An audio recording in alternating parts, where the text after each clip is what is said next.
Let's talk boxing, shall we? As last night we had a mega fight between Alexander Usyk and Tyson Fury, which saw the Ukrainian become the first undisputed heavyweight world champion since Lennox Lewis nearly 25 years ago.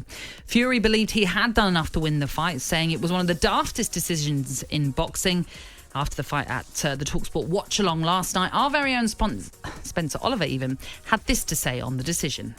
He rightly won that contest. I've got to tell you, Adam, it actually lived up to expectation and more for me. I didn't think it was going to be that. I thought it was going to be more of a chess match. I think Alexander Usyk forced the pace of the fight. He put Fury on the back.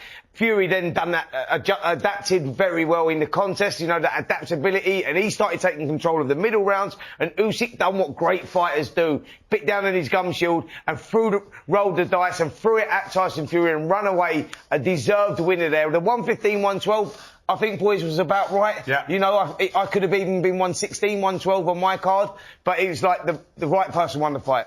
All right, that's what Spencer Oliver had to say then on what turned out to be a split decision points victory then for Alexander Usyk. To get more on this, let's bring in our very own Gareth Davies, who is out in Saudi Arabia. How are you, Gareth? Gareth? Good morning, Tony. Good morning, Nasser. I'm rather sleepless because the event ended about 4:35 a.m. here, and then it was known as fine. It's par for the course, and then buses back to the Hilton and a bit of writing at the Hilton, analysing all those things that you've been talking about and Spencer Oliver was talking about then. And I had Usyk the winner as well, 114, 113. It could have been 115, 112. I didn't think Fury won the bout. It was very close at times, and weirdly, I've just been writing a piece about Tyson Fury's cloak and his smokescreen is that kind of showboating at times, and the rope-a-dope and sticking his tongue out and putting his hands behind his back. And weirdly, ringside last night after 6 rounds, when he was probably 5 rounds to 1 up, this consensus along the row, a lot of very experienced writers and broadcasters, was that he was probably going to stop Usyk in the next couple of rounds. And then it all went wrong for him. And I think if it had gone right, that style he has, he'd have been called a genius. But when he got caught in that 9th round in a barrage, a torrid 9th round for him, where he was almost stopped and beaten up, and then came back and recovered. It was a ringside. It was such an absorbing, an amazing contest. The pageantry of the occasion was extraordinary. I don't know if you saw the pictures of it all, but the arena had 25,000 people in there, and it was an amazing night. It was fitting for an undisputed title, like you say, Natalie, after a quarter of a century's wait. Gareth, you talked about the showboating there, which I've witnessed myself. I thought it was a bit strange. Does he need to do that? No. Usyk's an amazing fighter because he's stamina and he keeps pushing on and on. He can be behind in fights, but that stamina, I thought, paid huge dividends in the end. Yeah, it was a fight of 3/3, and I think they had an almighty fistic, physical chess match in the first 8 rounds, and then Usyk's last third was extraordinary. As I say, the 9th round where he almost finished Fury, and then this almighty tussle again. They went back into it was seesawing back and forth, and Usyk was phenomenal in the 10th and the 11th rounds, and it was very close in the 12th. You know this, Tony. I mean, I even went to see you play at Nancy, I think it was once, wasn't it? Or not? Nancy. Yeah. Nancy. It was one of the clubs that Natalie didn't mention just now. There's that many. There were that many. And listen, he's a record. Are you still the record holding Northern Ireland? No. Yeah. Republic of Ireland, Gareth. Okay, I'm silent. Anyway, at the very top level of sport, and you've played against some of these guys, and maybe you were one yourself, people who can change the pattern of a contest or a game, and obviously you don't play boxing, it's a fight, but the greats are able to change the pattern and find something special. And Usyk did that, and he did that in the 9th round. And for me, he will go down as an all-time great now. Fury was a massive assignment for him, a very difficult fight. He was in deep trouble in the mid-rounds, But look what he did at the end. And that's the mark of greatness for me. Mm. And he really belongs in the pantheon of greats after that performance. The great thing, guys, is that Fury can probably do better than that if he just changed his game plan slightly. And there will be people saying that he let the fight slip away, and that he could have tightened up after the 7th round and 8th round. And that there's an expression in boxing that you can get too greedy. He almost got too comfortable in there. He almost got too confident. And the great thing is, if these two guys want to do it, we can see it again in 5 months' time in a rematch. So it was a great night. It was very special. And you know, Fury felt he'd won, but he was very respectful to Usyk in the post-fight press conference, as was Usyk as well. And Usyk said, "Look, I'm not bothered," because there were arguments that the referee should have allowed the fight go on because Fury wasn't down in the night. Well, I was going to ask you about that, because he did stop it, didn't he? And it looked as though, you know, Usyk might have been able to knock him out. There was no issue with that? No one else? I mean, why do you think the referee stopped it at that point?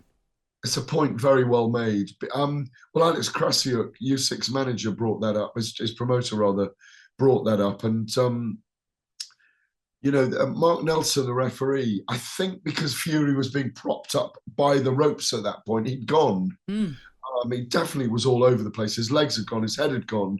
And I think he saw him as having fallen, but just propped by the ropes. Had Usyk had the extra 20-odd seconds, he may well have finished him. Yeah. It's one of those things that will go down in the annals. But Nelson's view was that Fury needed a standing count because he was out and down, literally down on the rope. So it was a fascinating night. And as Spencer said, and he's right, quite right, it was a very fast-paced fight. It wasn't a cagey standoff affair where they were trying to work each other out. Usyk drove it. Fury loved his rope-a-dope. He went around the outside most of the night. You couldn't take your eyes off the action, frankly, but it was great fun. Well, the old adage, Gareth, of, you know, good big one beats a good little one. Usyk's turned that on its head, hasn't he? And also, he's beaten men way bigger than him. Absolutely. Well, Fury, even though it was read out wrong at the weigh-in, Fury weighed 40 pounds more than him, almost 3 stone. Same when he fought Anthony Joshua, a very big man as well. It just shows that skills pays the bills. But again, I go back to halfway through the fight, it looked like the good big one was beating up the good little one. But it's a 12-round fight. It's a championship fight. It's 36 minutes for a reason. And also on the undercard, I've got to say this, we had a fantastic fight, great victory for Anthony the Apache Carpacci against Joe Cordina. Sorry, I'm starting to forget my mind's It's been a going. long day for you. It's been a long day. Moses Tama was brilliant as well at heavyweight, and a great victory for Ajit Kabayel against Frank Sanchez. It was a really, really good night. I just wanted to ask you, in terms of boxing and the heavyweight division then, was this a sort of fight, do you think, to win back disillusioned fans? Because obviously, as I mentioned, with the heavyweight division in particular, we've been waiting for these big fights for so long. So was this the kind of fight that you think it's back, heavyweight division is back? Well, I think there was always, the fight had been postponed twice, remember, because of Fury's fight with Ngannou and then the cut eye 7 weeks ago that Fury sustained in training. So there was, and also all the debate, even before the Saudi Arabians got involved, about was the fight going to be made or not? Was Joshua and Fury going to be made? You know, we haven't had Wilder and Joshua that we wanted. There's loads of fights in the heavyweight division we haven't had. And to finally get both men in the ring on the Saturday night. I mean, even Anthony Joshua apparently was on standby here. If one of them had been injured, he would have gone into the ring. So it was a relief when they both made their walks. It's great for the heavyweight division. His Excellency Turki Al Sheikh, who was here obviously last night, has been instrumental in these last, 4 events now of transforming the heavyweight division. We know who the top guys are. They are fighting each other. Usyk and Fury are scheduled for the autumn. The winner of the second fight will fight Anthony Joshua. If it's Fury, it'll be a massive fight between 2 Brits. If it's Usyk, they'll do a trilogy. Joshua's due to fight, we understand, at Wembley Stadium on September the 21st against the winner of Filip Hrgović and Daniel Dubois. That's happening out here in 2 weeks' time. Deontay Wilder's facing Zhili Zhang in 2 weeks' time. When Warren and Hearn go against each other, it's a tremendous time for the heavyweight division. They've picked it up, the Saudi Arabians. They've invested in it. I know they're investing a lot of sport, but it's brilliant for boxing, frankly, at the moment. Well, listen, Gareth, I think you need to have a good sleep. I've got a couple of radio. I've got one more radio. Oh, gosh, you're a busy man. And then I'll have a sleep. Well, you've earned that, certainly. When your head hits the pillow, you'll have earned it. Gareth, thank you Gareth, for joining bye-bye. us. On AM, on DAB, via the talkSPORT app and on your smart speaker. talkSPORT.